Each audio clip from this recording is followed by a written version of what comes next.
Арайлап атқан таңның шапағы бізге күннің нұры төгілген ашық немесе мұңға толы күңгірт болуына, өкініш пен қуанышқа толуына, жүрекке үміт отын жағуына әсер береді.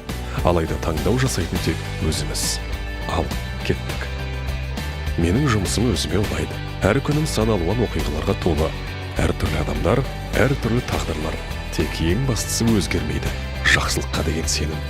Сәби қоры сыйға тартылған көліктердің арқасында көптеген адамдар толыққанды өмір сүруге мүмкіндік алды. 10 жыл ішінде инватакси қызметі Қазақстанның 20 қаласына таралып, мүгедектер таситын арнайы автокөліктер саны 62-ге жетті. Әрине, қолданушылардың көп болғанына орай барлығына үлгермей жатамыз. Бірақ та бұл көліктер күн сайын халыққа тынбастан қызмет етуде. Бізге сенім артқан адамдардың үмітін ақтауға қашанда тырысамыз. Сәби қорының көмегімен бәрі жақсы болады.